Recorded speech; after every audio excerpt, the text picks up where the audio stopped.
जब इंसान के पास सब कुछ होता है तब सत्य बोलना सरल लगता है, पर जब सत्य बोलने की कीमत होती है अपना घर, अपना राज्य, अपना पुत्र, तब क्या मनुष्य सत्य पर अडिग रह सकता है?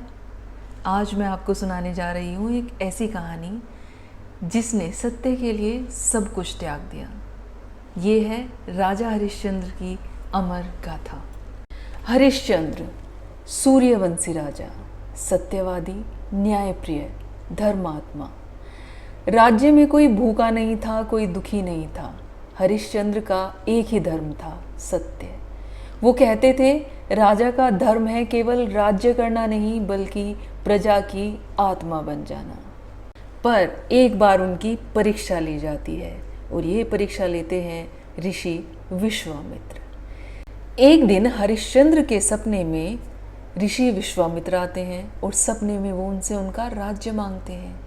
ये सिर्फ एक सपना नहीं था।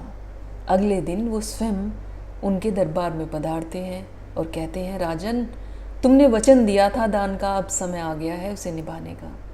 राजा ने कहा, जो भी मांगोगे मिलेगा, बताओ क्या चाहिए। विश्वामित्र ने कहा, पूरा राज्य। हरिश्चंद्र ने बिना सोचे पूरा राज्य दे दिया। इस पर विश्वामित्र कहते हैं, दक्षिणा भी तो बनती है। राजा हरिश्चंद्र सेवक की तरफ इशारा करते हैं कि राजकोष से कुछ सोने के सिक्के ले आए। पर जैसे ही वो सेवक सोने के सिक्के लेने जाता है तो विश्वामित्र उसे रोक देते हैं। राजन, ये आप क्या कर रहे हैं? राज तो आप पहले ही दान कर चुके हैं, तो राज का खजाना भी मेरा हुआ, उस पर आपका कोई हक नहीं है। इस पर राजन बोलते हैं, मुझे थोड़ा वक्त दीजिए, मैं आपको दक्षिणा अवश्य दूंगा।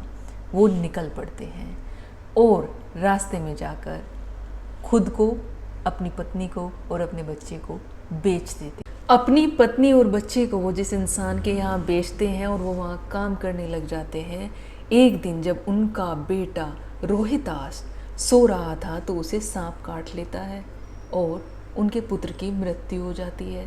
वही हरिश्चंद्र एक शवगृह में काम करने लग जाते हैं।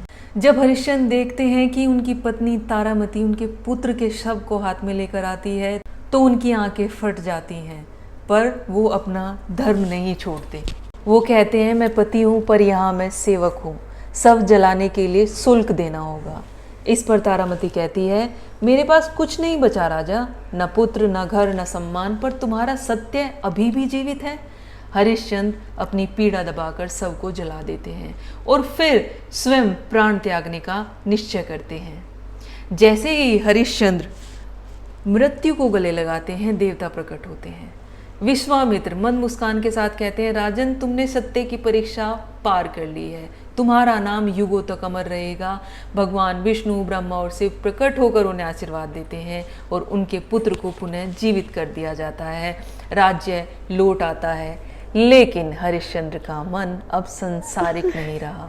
वे वन में तपस्या के लिए चले जाते हैं, पर इंद्र उन्हें वरदान देते हैं कि वो हमेशा सत्यवादी हरिश्चंद्र के नाम से जाने जाएंगे। आज की कहानी आपको कैसी लगी कमेंट सेक्शन में लिखकर बताना ना भूले। मिलते हैं फिर एक नई कहानी के साथ, तब तक के लिए राधे राधे।